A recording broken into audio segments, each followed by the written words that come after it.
नमस्कार, शाम के 5 बज रहे हैं। आपके साथ मैं हूं अमन चोपड़ा। ताल ठोक के देख रहे हैं आप जी न्यूज पर।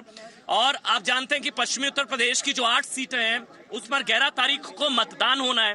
और सबसे हाई प्रोफाइल जो सीट है, जिसमें सबसे ज्यादा कांटे की टक्कर मानी जा रही है, जो हॉट सीट है, वो मुजफ्फरनगर है। और मुजफ्फरनगर से पिछली बार 58% वोट मिले थे संजीव बालियान साहब, जो कि सांसद हैं। एक तरीके का रिकॉर्ड बनाया था, 4 लाख मतों से हराया था कादिर राणा साहब को। संजीव बालियान साहब, हम लोग मुजफ्फरनगर में हैं, लेकिन जो सबसे बड़ी खबर है, पहले मैं उसका आपसे रिएक्शन ले लूं। इसलिए कहते हैं चौकीदार चोर है, क्योंकि चौकीदार चोरों को पकड़ रहा है, इसलिए चौकीदार चोर है। जो आज हुआ है अगुस्ता वेस्टलैंड में, अहमद पटेल, सोनिया गांधी, सबका नाम आ गया ईडी की चार्जशीट में। देखिए, गांधी परिवार का गांधी परिवार का जो भी मामला आज तक है, ये दलाली से भरा हुआ है। इनका इतिहास, हर चीज में दलाली खाने की इनको आदत है। जनता को पता है, ऐसा नहीं कि जनता को नहीं पता, लेकिन कुछ प्रूफ नहीं मिल रहे थे। पिछली सरकारों में किसी ने ध्यान नहीं दिया इस पे। लगातार इनकी सरकार रही है, लेकिन ये सच है कि इन्होंने हर डिफेंस डील में गांधी परिवार ने दलाली खाई है। ये सच्चाई है और इनको जेल जाना चाहिए। और देश की जनता के जो पैसा न लूटा है दलाली के माध्यम से, वो कोई ना कोई तरीका निकाल के इनसे वापस आना चाहिए। इसलिए चौकीदार चोर है, क्योंकि चौकीदार चोरों को पकड़ रहा है। उधर विजय माल्या का बताया जा रहा है कि वो भी कभी भी आ सकता है। नीरव मोदी गिरफ्तार हो गया है, क्रिश्चियन मिशेल को यूए से हम लोग ले आए। इसलिए चौकीदार चोर, क्योंकि चौकीदार चोरों की चोरी पकड़ रहा है। देखिए, राहुल गांधी बड़े बुद्धिमान व्यक्ति हैं। किसी ने उन्हें समझाया कि सो झूठ एक बार बोल लो तो सच माना जाता है, तो उन्हें झूठ बोलना शुरू कर दिया। उन्हें ये नहीं पता था कि जनता इस बात को नहीं मानेगी। सबको पता है सब बातों का, ये आम जनता सब जानती है। सब ये मोदी के ऊपर इतना भरोसा करते हैं कि ईमानदारी के मामले में मोदी का कोई मुकाबला नहीं है। सब जानते हैं कि मोदी कुछ भी कर सकता है, लेकिन ईमानदारी में आप उससे कहीं चैलेंज नहीं कर सकते। अच्छा, ये ब्रांड मोदी ने जो वोट दिला दिया था आपको 2014 में, आपने रिकॉर्ड रच दिया था। 58% आपको वोट पड़े थे, 58%, और 4 लाख मतों से आपने हराया। ये ब्रांड मोदी या मोदी लहर या भ्रष्टाचार को लेकर मोदी सरकार के काम, इस पर आपको वोट मिलेगा यहाँ पर इस बार भी? 8% मिलेगा। देखिए, कितना मिलेगा? 8% वोट मिलेगा आपको। देखिए, मोदी पहले भी चेहरा थे। मोदी के नाम पे पहले भी वोट थी, मोदी जी के नाम पे आज भी वोट है। हमने उन वोटों को सहजोने का काम पिछले 5 साल में किया है। सांसद का कर्तव्य है कि अपनी सरकार के काम नीचे तक लाए, विकास कार्य करे, क्षेत्र की जनता के सुख दुख में रहे। आप पूरे मुजफ्फरनगर घूमिए, अगर एक व्यक्ति भी आपको कह दे कि सांसद 24 घंटे मुजफ्फरनगर नहीं रहा, तो मैं गुनाहगार। 10,000 करोड़ के विकास कार्य 5 साल में करवाए इस जनपद में। मैंने लोगों के सुख दुख में 24 घंटे साथ रहा हूं, अपने लोगों के लिए लड़ा हूं। तो मोदी जी का नाम और संजीव बालियान का काम, दोबारा चुनाव हम जीतेंगे। अच्छा, इस बार एक मिनट, इस बार लड़ाई थोड़ी ज्यादा कांटे की है। अगर यहाँ की बात करी जाए मुजफ्फरनगर की, तो इस बार तो चौधरी अजीत सिंह खुद चुनाव लड़ रहे हैं। तो इस बार की लड़ाई ज्यादा डिफिकल्ट मानते हैं क्या? संघर्ष जितना कड़ा होगा, जीत उतनी शानदार होगी। ये पश्चिम उत्तर प्रदेश की राजनीति की लड़ाई है। आर पार, हम कहते हैं ना, एक आर पार हो जाने दो। अच्छा। इस बार आर पार हो जाएगी, आर या पार। पश्चिम की राजनीति एक करवट बैठ जाएगी। या तो हम नहीं या वो नहीं, फैसला जनता का है। अच्छा, इस बार कांग्रेस, इस बार आपकी घेरेबंदी की तैयारी पूरी है, क्योंकि ये वो सीट है जहां से कांग्रेस ने भी उम्मीदवार नहीं उतारा। तो बीएसपी, एसपी, आरएलडी, कांग्रेस, सारे पहलवान एक तरफ। देखिए, चौधरी साहब की जो मैनेजमेंट पॉलिसी है, उनमें कांग्रेस भी फिट बैठती है। उन्होंने कांग्रेस को कहा होगा कि आपको सीट की जरूरत पड़ेगी, मैं तो आपका ही हूँ, तो उन्होंने भी समर्थन दे दिया।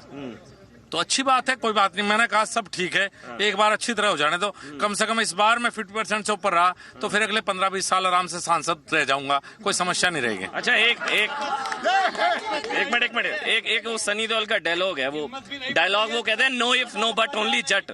तो यहाँ पर मेरे ख्याल से कौन सबसे बड़ा जाट, कौन सबसे बड़ा जट? जाटों के वर्चस्व की लड़ाई, एक तरफ चौधरी अजीत सिंह और दूसरी तरफ संजीव बालियान साहब है। मैं एक आम किसान परिवार से हूँ, इनका बनाया हुआ हूँ, कोई लीगेसी मेरे पास नहीं रही। इस जनता का मैं बनाया हुआ हूँ। वो पूर्व प्रधानमंत्री के पुत्र हैं, इस मामले में तो बहुत आगे हैं, लेकिन मैं इनके बीच का हूँ, इनका अपना हूँ। वो अपने नहीं है, वो दिल्ली वाले हैं। वो 5 साल यहाँ नहीं आएंगे, 25 साल जहाँ से सांसद रहे, कभी वहां भी नहीं गए। सबको इस बात का पता है। मैं 24, जब यहाँ दंगा हुआ और जब आवश्यकता थी उनकी, यहाँ 5 साल वो उनके पुत्र यहाँ एक भी नहीं है। 2013 से लेकर 2018 तक 5 साल जब संकट में था जनपद मुजफ्फरनगर, जब संकट में थे जाट जिनकी बात वो करते हैं, तो संजीव बालियान यहाँ खड़ा था। वो दिल्ली में थे, एक बार भी पता लेने के लिए भी नहीं आए किसी का। अच्छा, आपके ऊपर दंगों के भी दाग थे तो 2014 में पोलराइज हुआ, इस बार पोलराइज होगा क्या? क्योंकि वहां आपको बहुत फायदा हुआ था, मैं वोटर परसेंटेज देख रहा था तो क्रांतिकारी आपको वोट मिले थे। इस बार वैसा माहौल शायद नहीं है। क्यों नहीं है?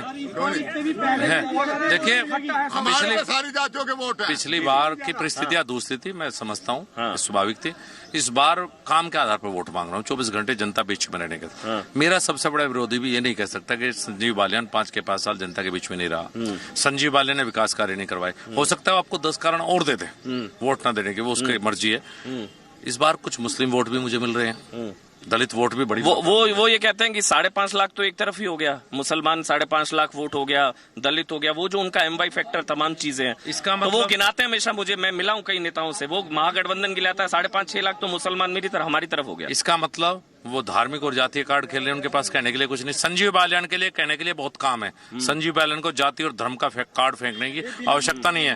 उनके पास कोई मुद्दा नहीं है, उनके पास कोई अपनी अचीवमेंट सांसद के रूप में 25 साल नहीं है। संजीव बालियान जितना 5 साल में संसद में बोला है, उसका 1/10 हिस्सा भी वो 25 साल में नहीं बोल पाए, जनता की आवाज नहीं उठा पाए। 5 साल दिखे आपको संजीव बालियान? एक एक करके जो विकास संजीव बालियान ने किया आज तक किसी MP ने नहीं किया। 24 घंटे सबका साथ, सबका विकास। 24 घंटे क्षेत्र में 24 घंटे अवेलेबल है, 24/7 गांव दर गांव गए हैं, शहर दर शहर, गली गली गए हैं और डॉक्टर संजीव बालियान को पूरा समर्थन है और डॉक्टर विकास पुरुष हैं। चलिए ठीक है, ये संजीव बालियान के दावे, और अब जनता के बीच चलते हैं। इनके दावे जनता की कसौटी पर कितने खरे उतरते हैं, आइए मुजफ्फरनगर की जनता से ही जानते हैं। तो क्या आपकी बार चौकीदार के शिकंजे में फंस गया पूरा परिवार? क्या 23 मई से पहले जेल जाएगा परिवार?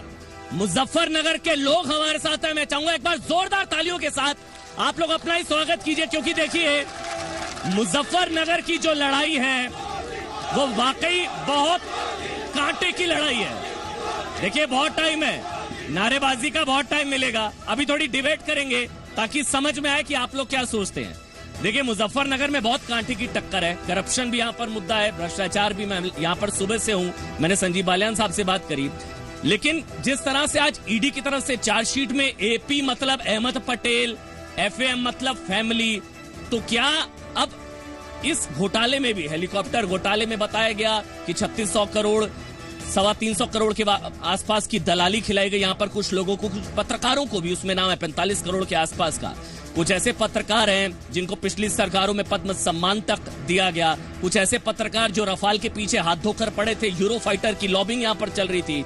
तो उसी तरह का खेल उस वक्त भी खेला गया क्या? मेरे साथ नुपुर शर्मा बीजेपी की राष्ट्रीय प्रवक्ता जुड़ चुकी हैं, मेरे साथ आमिर हैदर जैदी लेफ्ट के नेता है, वो मेरे साथ है, और यहाँ पर मुजफ्फरनगर की आवाज जो आप तक पहुंचाएंगे, जोरदार तालियों के साथ स्वागत कीजिएगा। बीजेपी के उमेश मलिक मेरे साथ हैं, मेरे साथ भारतीय किसान यूनियन से, BKU से गौरव टिकैत हैं। देखिए अब नारेबाजी अभी नहीं, गौरव टिकैत मेरे साथ हैं। मेरे साथ आपको बता दें अजीत सिंह की पार्टी RLD से मेरे साथ विपिन बालियान, क्योंकि चौधरी अजीत सिंह खुद यहां से चुनाव लड़ रहे हैं। मेरे साथ विपिन बालियान जी हैं और मेरे साथ राहुल वर्मा समाजवादी पार्टी से। लेकिन पहला सवाल नुपुर शर्मा आपसे, क्योंकि राष्ट्रीय खबर के लिहाज से आपसे पहला सवाल ये, विपक्ष ये कह रहा है, कांग्रेस ये कह रही है कि आप एक परिवार के पीछे हाथ धोकर पड़ गए हैं। अब AP अहमद पटेल अब परिवार, और परिवार के साथ साथ लपेटे में सलाहकार भी। देखिए सबसे पहली बात तो साफ करना ये जरूरी है कि अगस्ता वेस्टलैंड की VVIP चॉपर की डील रद्द हुई थी 1 जनवरी 2014 को। तब अगर आपको ध्यान होगा तो कांग्रेस पार्टी की सरकार पावर में थी, सेंटर में, केंद्र में। रही बात 2013 की, तो प्रीलिमिनरी इन्वेस्टिगेशन मतलब शुरुआती दौर का जितनी जांच पड़ताल होती है वो CBI ने 2013 में ही कर ली थी, क्योंकि अगस्ता वेस्टलैंड के पेरेंट कंपनी के एक बड़े अफसर को गिरफ्तार कर लिया गया था। और जब स्विट्जरलैंड की पुलिस से जांच पड़ताल करने को किया तो एक गुइडो हश के नाम के एक अफसर के, जो इस कंपनी में थे, उनकी मां के घर से बरामद दस्तावेजों में नाम प्राप्त किए गए, और वही नाम दोबारा जितनी बारी रेड हुई है, सर्च हुई है, सीजर हुई है, वही नाम, वही एब्रिवेशंस, चाहे वो मिसेस जी हो, उनका बड़ा बेटा R हो जो प्रधानमंत्री बनने वाला है, या अभी हाल में जो भी चार्जशीट के अंदर AP, RG और फैम लिखा हुआ है, यही एब्रिवेशंस बार बार ही आए हैं। तो जरा ये बता दे कि 2013 में तो हमारी सरकार थी नहीं, तो वहां पे उस टाइम पे जांच पड़ताल कराने की क्या जरूरत थी? 2014 जनवरी में भी हमारी सरकार नहीं थी, तो उस टाइम पे घूसखोरी के चक्कर में अगस्ता वेस्टलैंड की पूरी डील को ध्वस्त करने की क्या जरूरत थी? इसके बारे में तो कांग्रेस ही जवाब दे सकती है। अब देखिए, जो चोरी करेगा, कानूनी प्रतिक्रिया ऐसी है कि चोर को तो पकड़ेगी जी, नहीं, लेकिन विपक्ष कहता है कि अगस्ता को तो ब्लैक लिस्ट कांग्रेस ने किया था, आपने तो बल्कि वेंडर लिस्ट में डाल दिया। आपने तो ब्लैक लिस्ट जो थी कंपनी अगस्ता वेस्टलैंड, उसको तो ब्लैक लिस्ट से आपने हटाया जी। उन्होंने तो ब्लैक लिस्ट किया था, वो तो ये कहते हैं। नहीं अमन, अगस्ता वेस्टलैंड को हमने लिस्ट से नहीं हटाया है। पेरेंट कंपनी जो एक अन्य देश में चलती है, आप उसकी बात कर रहे हैं। पेरेंट कंपनी में और इसकी सब्सिडरी में जमीन आसमान का फर्क है। प्लीज दोनों चीजों को कंफ्यूज मत कीजिए। कांग्रेसी कुछ पढ़ते लिखते नहीं है, वो तो अपना मैनिफेस्टो भी नहीं पढ़ रहे हैं आजकल। अगर उनको अपने पढ़ाई लिखाई में इंटरेस्ट नहीं है तो उनको जो मर्जी है कहते रहे। पहले जरा कांग्रेसी ये बता दे पढ़ के चार्टशीट को कि एपी कौन है, आरजी कौन है, मिसेस जी कौन है और फैम मतलब फैमिली कौन है, और उनके नाम के आगे जो तमाम आंकड़े लिखे कि इतने करोड़ की घूस ली गई है, ये किसकी जेब में गया है जी। ठीक है, अब तो मेरे ख्याल से आमिर हैदर जैदी, आप लोगों को समझ आ रहा होगा कि असली चोर है कौन, चोर कहां ज्यादा है, विपक्ष में है। आप लोग कहते हैं चौकीदार चोर, चौकीदार तो चोरों को पकड़ रहा है, इसलिए चौकीदार चोर। बगैर चौकीदार की मिली भगत के चोरी हो ही नहीं सकती जब तक चौकीदार की संलिप्तता ना पाई जाए। हर डकैती के अंदर, छोटी से छोटी चोरी के अंदर जब तक चौकीदार की संलिप्तता ना पाई जाए, इतने चोरी हो ही नहीं सकती। 5 वर्षों तक बैठे थे चौकीदार फाइल पे दबाए हुए, धूनी रमाए हुए, तो क्या कर रहे थे? विकीलीक्स के अंदर जिनके नाम आए उनके ऊपर कौन सी कार्रवाई हुई? चुनाव के दरमियान अगर आप आके कोई चुटकुला सुनाएंगे, क्या देश मान लेगा? ये दूसरे देश चुटकुलों पे नहीं चलता है, तथ्यों पे चलता है। तथ्य ये बता रहे हैं कि अगर 2014 के अंदर कोई इन्वेस्टिगेशन कंप्लीट हुई है, जो बीजेपी की प्रवक्ता कह रही, तो चौकीदार उस फाइल पे क्या कर रहे थे? विकीलीक्स के अंदर जिनके नाम है उनके ऊपर चौकीदार क्या कह रहे हैं? जिसने धनिया बेचकर करोड़ों रुपए कमाए उसके ऊपर चौकीदार क्या कह रहे हैं? बस फ्री फंड की चौकीदारी है। देश के अंदर कत्लेआम हो रहा, चौकीदार बैठा हुआ देखता रहता। अच्छा, एपी देश लुट रहा है, चौकीदार बैठा हुआ देखता रहता। एपी अहमद पटेल, एपी सिग्नोरा गांधी। देखिए, प्रधानमंत्री का काम, ये लोग कौन है? प्रधानमंत्री का काम आरोप लगाना नहीं होता पब्लिक मीटिंग में जाके। प्रधानमंत्री का काम है कार्रवाई करना। अगर प्रधानमंत्री हैं तो कार्रवाई होनी चाहिए। 5 साल के अंदर जेल जाते। विकीलीक्स के अंदर जिनका नाम है, किसी के ऊपर कोई कार्रवाई नहीं होगी। पब्लिक मीटिंग में जाके तालियां बजा के ये कह देना कि मैंने ये किया, इससे नहीं चलता है देश। देश चलता है तथ्यों पे, ऐसे नहीं चलता है देश। देश को चलाने के लिए तथ्य चाहिए। प्रधानमंत्री को कार्रवाई करनी चाहिए। तथ्यों पर चलता है तभी सारे जमानत पर है ना, ऐसे नहीं होता है। तथ्यों पर चलता है तभी सारे बेल पर है, तभी सारे बेलदारी हैं।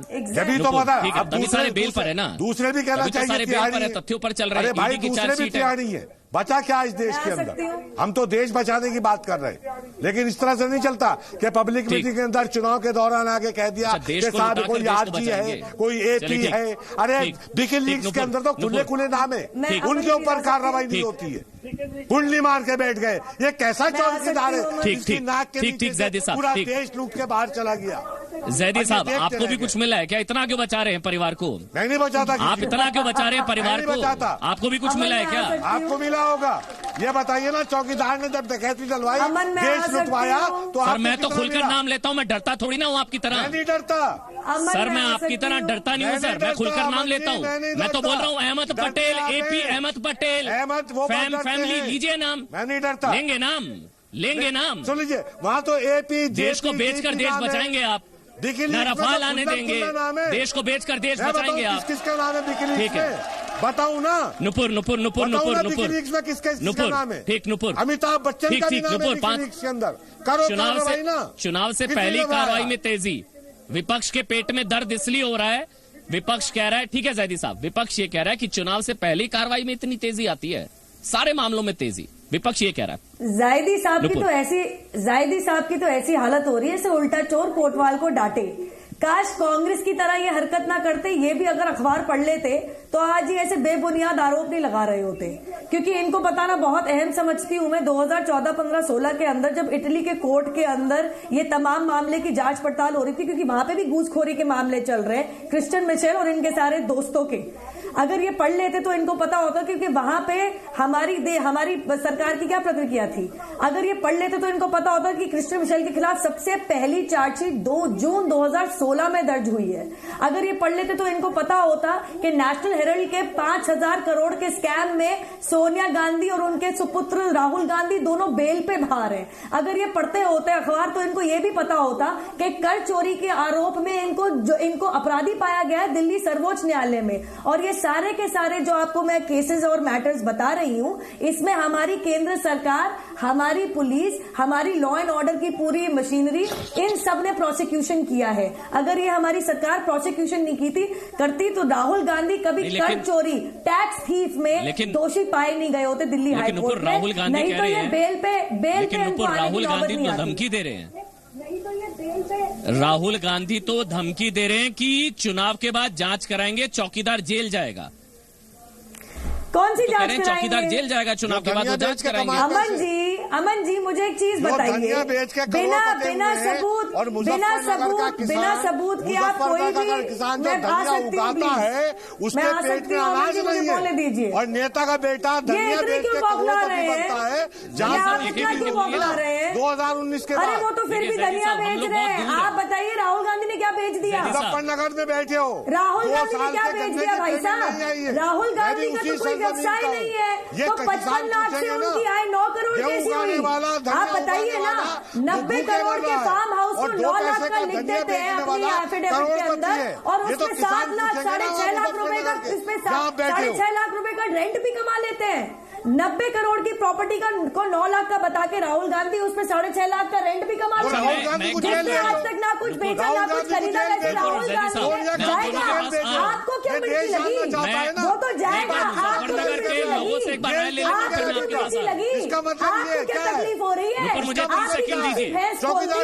आपको क्यों मिर्ची लग रही है? आपको 30 सेकंड दीजिए एक बार। जेल जाएगा। आपको क्यों तकलीफ हुई? आपका क्या ओवरलैप मत करिए, एक दूसरे पर मत बोलिए, ऑडियो क्लियर नहीं आएगा। मुझे 30 सेकंड दीजिए, मैं आपके पास आ रहा हूँ। पहले मुजफ्फरनगर के जो लोग हैं उनसे एक बार पूछ लेते हैं कि क्या चौकीदार चोर है या चौकीदार चौकन्ना है? अच्छा देखिए, मुजफ्फरनगर के जो लोग, एक मिनट, मुजफ्फरनगर के जो लोग सोचते हैं कि चौकीदार चौकन्ना है, हाथ खड़ा करिए एक बार। ये मुजफ्फरनगर के लोग हैं ना भाई, अब हाथ नीचे कर लीजिए। और जो लोग सोचते हैं वाकई चौकीदार ने चोरी की, हाथ खड़ा करिए।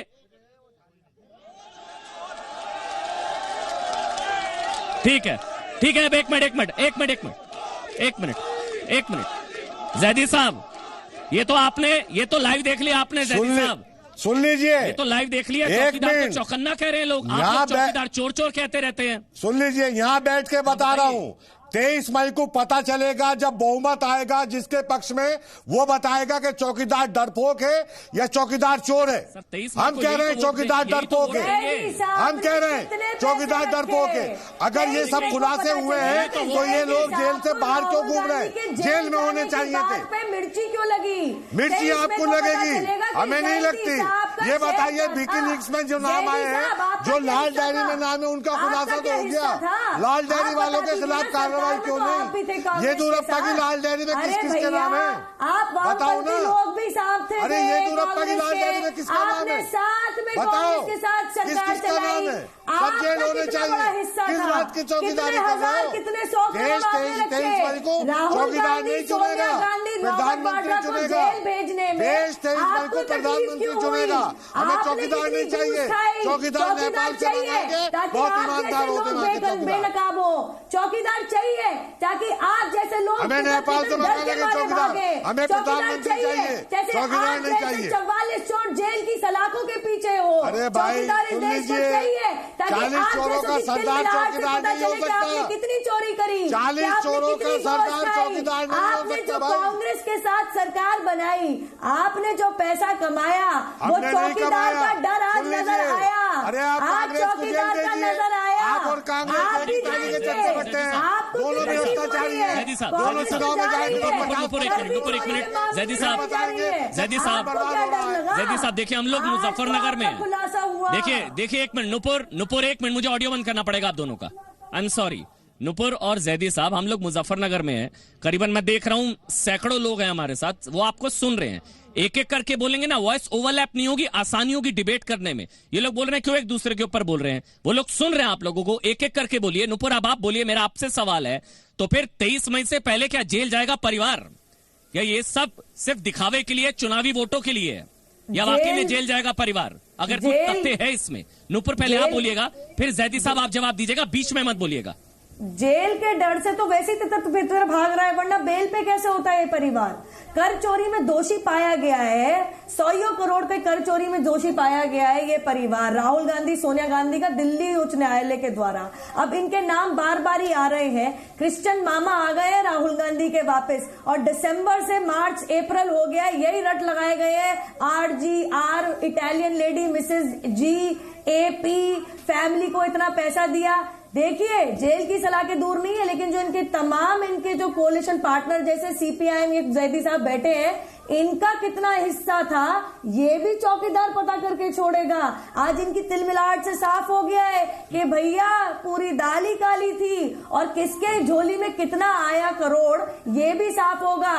तो आप सब तैनात रहिए, चौकीदार का ये डर अच्छा है। ये देश अब साफ हो चुका है और आप सब चोरों को सलाखों के पीछे भेजेगा। चलिए ठीक है। अब जैदी साहब एक चीज बताइए, विपक्ष प्रधानमंत्री को बोलता है चौकीदार चोर है। समझ में इसलिए नहीं आता क्योंकि अगर चौकीदार चोर होता तो नीरव मोदी वहां गिरफ्तार ना होता। अगर चौकीदार चोर होता तो विजय माल्या के प्रत्यर्पण की मंजूरी नहीं होती। अगर चौकीदार चोर होता तो क्रिश्चियन मिशेल का UAE से प्रत्यर्पण नहीं होता। अगर वाकई में चौकीदार चोर होता तो सबकी चोरी नहीं पकड़ता, मिली भगत होती। यहां तो उल्टा लग रहा है, जो चोर कह रहे लग रहा है वही चोर है।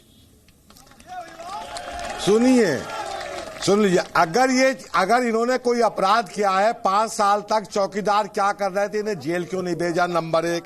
येदियुरप्पा की डायरी में क्या है, लाल डायरी का खुलासा वो भी कर दीजिए। विकीलीक्स में जिनके नाम है वो अब तक जेल क्यों नहीं गए, वो भी कर दीजिए। रही हमारी और कांग्रेस की बात कर रहे हैं, हमें तो हमारे गन्ने की पेमेंट दिला दीजिए। मैं भी वहीं का रहने वाला हूं, बिजनौर का। मुजफ्फरनगर वालों गन्ने की पेमेंट दिला दीजिए, हम बड़े खुश हैं। गन्ने की पेमेंट दिला दीजिए। हम धनिया उगाते हैं, हम भूखे मर रहे हैं। हम धनिया उगा रहे हैं, हम भूखे मर रहे हैं। अमित शाह का बेटा धनिया बेचता, हमसे खरीद के करोड़पति बन जाता है। ये फार्मूला हमें बता दीजिए, नजर नहीं आती हमें बता दीजिए ना फार्मूला क्या है। मुजफ्फरनगर के अंदर किसानों के बीच में इनकी गन्ने की पेमेंट पिछले 2 साल से नहीं है। ये बताए ना पिछले साल की पेमेंट नहीं है, हमें वो चाहिए। ये 23 मई को बताएंगे ना, जो गन्ने की पेमेंट चौकीदार नहीं चाहिए, हमें प्रधानमंत्री। एक मिनट जैदी साहब जवाब ले लीजिए। जैदी साहब एक मिनट रुकिए ना, जैदी साहब जवाब लीजिए ना। आपने लोगों से सवाल पूछा, आपने कहा मैं भी मुजफ्फरनगर का हूँ। ये भाई साहब किसान है, जवाब दे रहे हैं आपको, कह रहे हैं कि गन्ना किसानों का भुगतान करा दीजिए। अरे गन्ना किसानों का भुगतान तो ये खा गए जो उनसे चीन की चोरी पकड़ी जा रही। पेमेंट तो हो रहा, पेमेंट तना डरो, इन्हें चोरों को पकड़ो। ये जितने चोर हैं ना सरू को पकड़ो। वो बैठिए आराम से। वो तो कहते हैं कि प्रधानमंत्री चोर हैं, चौकीदार चोर हैं। वो कह रहे हैं गन्ना किसानों का तो भुगतान हुआ है यहाँ पर। सर गन्ना किसानों का लगभग सारा भुगतान हो चुका है, हो गया। कुछ मिल ऐसी हैं जिनका रुका हुआ अभी तक। और दूसरी एक चीज मैं लोकदल के प्रवक्ता से पूछना चाहता हूं। बागपत से दिल्ली की दूरी मात्र 35 किलोमीटर की है, और वहां से डेली दिल्ली दूध जाता है 125 करोड़ रुपए का। वहां से 35 साल चौधरी साहब सांसद रहे, वहां सड़कें नहीं दे पाई हैं वहां की जनता को। वहां के मौजूदा सांसद ने सड़क दी है ताकि वो 125 करोड़ का कारोबार दूध वाला रोज दिल्ली करता है, नहीं तो हरियाणा से दूध आता था। चौधरी अजीत सिंह तो अब यहाँ आ गए हैं। हाँ, मैं जैदी साहब के लिए एक आमिर हैदर जैदी साहब आपके बहुत चाहने वाले हैं यहाँ पर। देखिए जैदी साहब, यहाँ बात चल रही थी कि ये परिवार जो चोर है इसकी बात चल रही थी, और आप गन्ने के खेत में घुस रहे हैं। ध्यान रखिए, यहाँ गन्ने के खेत में बदमाश घुसते हैं और यहाँ पुलिस भी एनकाउंटर भी करती है पुलिस यहाँ पर। मैं सुन लीजिए, वो आपका सुन लीजिए, मेरा वो नहीं है। मैं कहता हूँ, पूछना चाहता हूँ, किसान का दूध। हाँ, जवाब दीजिए। हाँ, बोलिए आप जैदी साहब। किसान का दूध 22 रुपए लीटर, और एक साधु हैं जो सरकार के सपोर्टर हैं, उनका गाय मूत्र 60 रुपए लीटर। मेरे किसान का, मुजफ्फरनगर के किसानों का गौमूत्र 10 रुपए लीटर बिकवा दीजिए। मैं किसान की बात कर रहा हूं। किसान की गाय का मूत्र 22 रुपए लीटर क्यों नहीं है? में बैठकर अरे गाय का हम 22 रुपए लीटर, हमें दूध के किसान भाई है मेरे साथ। एसी स्टूडियो में बैठकर किसानी पर लेक्चर मत दीजिए। मैं किसान ही हूँ, ये किसानी पर मैं ज्ञान एसी स्टूडियो में बैठकर नहीं दिया जाता है। मुझे जानता किसानों के बीच में आइए, पता लगेगा। ये नहीं जानता, बताइए। ये नहीं बैठते। मैं जैदी साहब से एक चीज पूछना चाहता हूँ। एक मिनट जैदी साहब, ठीक है जैदी साहब, रुकिए अब, रुकिए आप। ये जो 72,000 रुपए गरीबों के खाते में करने चाहते हैं, ये हम लोगों का टैक्स है। मैं इनसे डिमांड करता हूं कि ये अपने पार्टी के फंड से पहले देखे जब पता लगे कैसे किसानों का फंड करते हैं, जो स्विस बैंक में उनका जमा है। नहीं, वो कह रहे हैं, राहुल गांधी ने कहा है जो अंबानी वगैरह जो उद्योगपतियों की जेब में गया वहां से निकाल के देंगे वो 72,000 रुपए।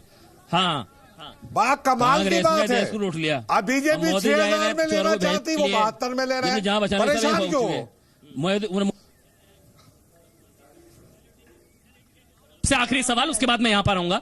मेरा आखिरी सवाल नुपुर आपसे है, ये वाकई से पॉलिटिकल गिमिक तो नहीं है, या ये सिर्फ जो विपक्ष कह रहा है कि चुनाव से पहले ये तमाम चीजें आती हैं सामने, लीक की जाती हैं जानकारियां, सिर्फ वोट के लिए फिर सो जाया जाता है, चाहे रॉबर्ट वाड्रा की बात हो, चाहे अब उनके सलाहकार अहमद पटेल की भी बात हो, कुछ कॉन्क्रीट होगा क्या?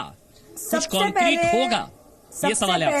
सबसे पहले मैं जरा साफ कर दूं, मेरे पास ये उत्तर प्रदेश की सरकार का प्रस्ताव है। गन्ना कर रहे थे यहाँ पे, इनको नहीं पता, मैं भी बिजनौर की हूँ और मेरे ननिहाल में भी किसानी और खेती है, इनके लिए जानना बहुत जरूरी है। हाँ ठीक है, दिख रहा है। उत्तम शुगर मिल मेरा है, उत्तम शुगर मिल में मेरी सप्लाई है, धामपुर शुगर मिल में मेरी सप्लाई है।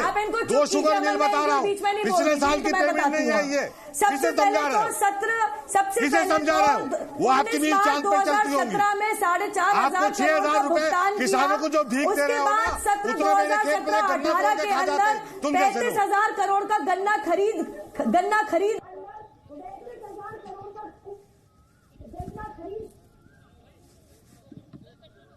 पढ़ के सुना सकती हूँ, पूरी डिबेट इसमें निकल जाएगी। बिना पढ़े बताया डिबेट में सुनाइए। 6,000 में किसानों को खरीदने चले थे, 6,000 में 6,000 का तो गन्ना मेरे यहाँ पे तोड़ के खा जाते। तुम कैसे लोग जो अपने कुछ चौकीदार बताते हैं? की रही बात, 100 से ऊपर केस लगे रॉबर्ट वाड्रा और उसके मित्रों के ऊपर। अरे जेल भेजो, मिला रहे हैं, जेल भेजो, कैसे में आई गन्ने का पेमेंट दिलाओ, किसानों की फसल का उचित मूल्य दिलाओ। मुझे इतना बताइए, कितनी ऋण माफी करी आपने? कितनी ऋण माफी करी? 60,000 ऋण माफी करी। किसान को ऋण माफी नहीं चाहिए, उत्तर प्रदेश उसकी फसल का उचित मूल्य चाहिए। पहले 2 हफ्तों के अंदर 36,000 ये बताओ, जैसा धनिया बेच के करोड़ों कमाता है, मैं धनिया उगा के जेल जाएगा, राहुल गांधी जेल जाएगा, मुझे यहाँ पर आना होगा, गांधी जेल जाएगी और आपका हिस्सा भी पता चलेगा। वो मेरा हिस्सा मुझे पता है, आपका हिस्सा भी खुलेगा। चलिए ठीक है, बहुत बहुत शुक्रिया। सबका टाइम आएगा, सबका टाइम आएगा। ठीक है, बहुत बहुत शुक्रिया नुपुर आपका, जैदी साहब आपका। यहां पर जो अब मेहमान है जो जमीनी हकीकत हमको समझाएंगे, उमेश मलिक साहब हैं बीजेपी से। उमेश मलिक साहब, जो हम डिबेट कर रहे थे, क्या वाकई ये मुद्दा है ब्रांड मोदी या करप्शन के खिलाफ जो एक्शन लिया गया प्रधानमंत्री की तरफ से, नीरव मोदी गिरफ्तार, माल्या वापस, क्या ये चीजें मुजफ्फरनगर में लोगों को प्रभावित करती हैं क्या? उमेश मलिक साहब। हाँ, ये मुजफ्फरनगर में प्रभावित कर रही है और इससे सीधा सीधा एक संदेश जा रहा है कि वास्तविक में चौकीदार चौकन्ना है। चौकन्ना है चौकीदार? विपिन बालियान साहब, चौकीदार चौकन्ना है? अगर चौकीदार चौकन्ना होते तो दाऊद इब्राहिम आज हमारी जेल में होते। जो काम 7 साल से नहीं हुआ, 14 में भागा है, इन्होंने गिरफ्तार कर लिया था। 67 वर्षों तक राज करते रहे, तो हो जाना 67 वर्षों में लेकिन 5 साल में एक लुटेरे को नहीं पकड़ पाए अगर चौकीदार चौकन्ना होते तो नीरव मोदी देश छोड़कर नहीं भागते। अगर चौकीदार चौकन्ना होते तो मोदी खुद लुटेरे हैं, जिन्होंने 67 वर्षों तक देश को लूट के खाया है, वो बात करते हैं दाऊद इब्राहिम की। 67 वर्षों तक इस देश में राज करते रहे। नहीं, असल में मेरे ख्याल से आरएलडी के जो विपिन बालियान साहब हैं वो ये बता रहे हैं कि कांग्रेस ने यूपीए ने गिरफ्तार कर लिया था, मोदी ने भगा दिया दाऊद को, है ना? निश्चित रूप से नहीं, हम कोई नहीं गिरफ्तार कर लिया होगा। नहीं करते। यहाँ पे चौधरी अजीत सिंह चुनाव लड़ रहे हैं, हाँ। उनके लिए हम यहाँ खड़े हैं। वो कह रहे हैं वो बागपत से भागकर क्यों आ गए? बागपत से भागकर नहीं आए, उनका बेटा चौधरी जयंत चौधरी वहाँ से चुनाव लड़ रहा है, भागकर नहीं आए। अगर आप बात करेंगे तो खुद नरेंद्र मोदी, अगर आप पहले मेरी बात सुन ले, खुद नरेंद्र मोदी गुजरात छोड़ के बनारस से लड़ने के लिए गए हैं। कई प्रदेशों को छोड़ के वो बनारस पहुंचे हैं। ऐसा नहीं है, लोकतंत्र है, कोई कहीं से भी चुनाव लड़ सकता है। राहुल जी, यहाँ तो कांग्रेस भी आपकी मदद कर रही है। कांग्रेस ने भी उम्मीदवार नहीं उतारा है यहाँ पर। अगर यहाँ मुजफ्फरनगर की बात की जाए तो उससे तो आपको मदद मिलेगी। कड़ी टक्कर दे पाएंगे बालियान साहब को, संजीव बालियान साहब को? निश्चित रूप से। एक मिनट सुनिए, एक बार डिबेट सुन लीजिए आराम से। नारेबाजी बाद में भी हो जाएगी, प्रचार बाद में हो जाएगा। रिक्वेस्ट कर रहा हूँ, प्लीज बोलिए सर। राहुल वर्मा साहब, निश्चित रूप से हाँ। ये जो चुनाव है, क्योंकि 5 वर्षों का जनता से ने हिसाब लेना है नेताओं से जी, और क्योंकि ये तय था कि अमेठी और रायबरेली में, क्योंकि एक हमारी परिपाटी रही है कि उन दोनों सीटों पर हम अपने प्रत्याशी नहीं उतारते, तो राहुल तो अमेठी से भाग के वायनाड पहुंच गए। अभी वो वहीं लड़ रहे हैं चुनाव। आप नहीं, अगर आपको भी ये जानकारी नहीं है तो मुझे बड़ा ताज्जुब है कि राहुल गांधी जी अमेठी से ही चुनाव लड़ रहे हैं। और दूसरी बात, अभी आप पूछ रहे थे, अगर वो जीत को लेकर आश्वस्त होते क्या तो क्या वो वायनाड जाते? देखिए, चुनाव में बड़े नेता हैं, लहर बनाने के लिए भी व्यक्ति चुनाव लड़ता है। मैं बताना चाहता हूं कि अभी क्योंकि उत्तर प्रदेश ने हमेशा प्रधानमंत्री देने का काम किया है, और उत्तर प्रदेश, देखिए बहुत मैंने बहुत मुश्किल से सुना है कि कोई समाजवादी पार्टी का नेता बोल रहा है राहुल गांधी की लहर है। अगर लहर है तो आप 78 सीटें हारेंगे। मैंने ये अगर लहर है तो 78 सीटों पर जो लड़ाई है ना, ये महागठबंधन हारेगा। फिर पहली बात तो मैंने ये नहीं कहा, आपने मुझसे ये पूछा कि अमेठी में राहुल गांधी जी चुनाव लड़ रहे हैं 2 सीटों पर। दूसरा, अगर आप बात सही करेंगे लहर बनाने के लिए, मैं आपको सही बात करेंगे तो सही जवाब दूंगा। अगर आप दूसरी बात मैं बताना चाहता हूं कि उत्तर प्रदेश ने हमेशा प्रधानमंत्री देने का काम किया जी, और इसीलिए गुजरात से नरेंद्र मोदी जी ने आकर उत्तर प्रदेश में चुनाव लड़ने का निर्णय लिया था। और इसी प्रकार राहुल गांधी जी ने उत्तर प्रदेश की अपनी सीट नहीं छोड़ी, इसीलिए वो दूसरी सीट पर लड़ रहे हैं कि वहां भी वो जनता को जगाना चाहते हैं। ठीक है, गौरव टिकैत जी, बार बार किसानों का जिक्र होता है। एक मिनट सुनिए, भारतीय किसान यूनियन से गौरव टिकैत, ये मेरे ख्याल से बेहतर तरीके से बता सकते हैं जमीनी हकीकत क्या है मुजफ्फरनगर की। दिल्ली के एसी स्टूडियो में बैठकर अमीरदर जैदी साहब जैसे लेक्चर दे सकते हैं किसानों पर। आप बताइए असल हकीकत क्या है और ऊंट किस करवट बैठेगा? 4 साल इंतजार करने के बाद में किसानों ने जब देखा कि भाई सरकार नहीं सुन रही, तो एक किसान क्रांति यात्रा, ऐतिहासिक यात्रा निकालने के लिए हरिद्वार से पैदल दिल्ली गए जी। और दिल्ली में रोकने का काम सरकार ने किया। हम किसी पार्टी के खिलाफ नहीं है, सरकार की गलत नीतियों के खिलाफ है। बहुत विपक्ष ने जो है मुद्दा बनाने का काम किया। मैं एक बात देखो, जो पाप इस सरकार ने किया, भाई किसान रोके, किसानों पर जो है लाठीचार्ज करने का काम भी किया। जितने दोषी ये सरकार है उतने ही दोषी ये विपक्ष भी है, क्योंकि हरिद्वार से चल के और दिल्ली तक किसी विपक्ष ने किसान का पता लेने का काम नहीं किया। दूसरी बात, आप मेरा विपक्ष से यही एक प्रश्न है कि क्या आपको हरिद्वार से लेके क्या वहां पे कैजुअलिटी और हिंसा कराने का मकसद आप लोगों का सिर्फ यही था? अच्छा, एक चीज बताइए गौरव जी, एक सवाल मेरा ईमानदारी से आपसे। अगर आप कहते हैं कि मोदी सरकार ने आपको छला या मोदी सरकार ने जो भुगतान की उम्मीदें थी वो नहीं हो पाई, तो क्या आपको महागठबंधन से उम्मीदें हैं कि ये आ जाएंगे तो करा देंगे? देखो, उत्तर प्रदेश, पश्चिम उत्तर प्रदेश आंदोलन की पृष्ठभूमि है। 32 साल से यहाँ पे आंदोलन चलते रहे। यही आंदोलन का काम ही हमारा, किसी पार्टी से कोई द्वेष भावना कभी नहीं रही। उम्मीद है नहीं, उम्मीदों पे जो है आंदोलन होते हैं। नहीं, किससे ज्यादा उम्मीद है बस ये बता दीजिए। मैं यही समझ में आया। किसान तो 67 साल से ठगा ही जा रहा है। हाँ। बहुत उम्मीदों के साथ में 2014 में भी अगर सबसे पहले आप देख लें तो किसान ने सबसे पहले ये वाली सरकार बनाने का काम किया था। गौरव जी आपकी बात से 100% इत्तेफाक रखता हूं। मैं आपको नहीं समझा सकता, आप मेरे से ज्यादा जानकार आदमी हैं जहां तक किसानी का मामला है। मैं सिर्फ ये समझने आया हूं दिल्ली से, नोएडा से, मुजफ्फरनगर, ये नहीं तो क्या अगर ये मोदी नहीं तो क्या महागठबंधन किसानों का भला कर देगा? भारतीय किसान यूनियन राजनीतिक संगठन है, मताधिकार आस्था का पर्सन है। यहाँ चौधरी साहब चुनाव लड़ रहे हैं। किसकी आस्था ज्यादा है किसानों में, महागठबंधन की या मोदी या योगी? चौधरी साहब चुनाव लड़ रहे हैं। जब चौधरी साहब सत्ता में थे तो बहुत काम किए। यहाँ जो वर्तमान सांसद माननीय संजीव बालियान जी है, उन्होंने भी बहुत काम किए। ये मताधिकार का प्रयोग आप सब लोग, सभी किसानों का है, जहाँ मर्जी वहाँ। उमेश मलिक साहब, इस बार लड़ाई टक्कर की है, सामने चौधरी अजीत सिंह है।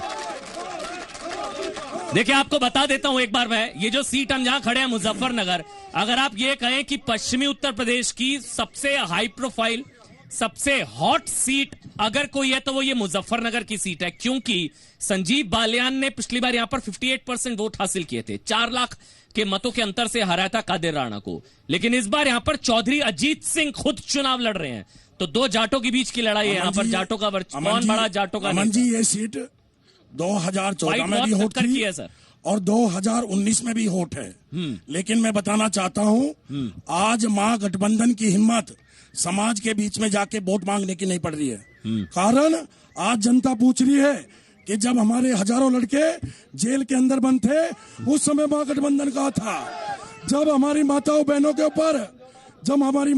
के ऊपर लाठियां बरसाई जा रही थी, जब ये प्रत्याशी कहाँ था?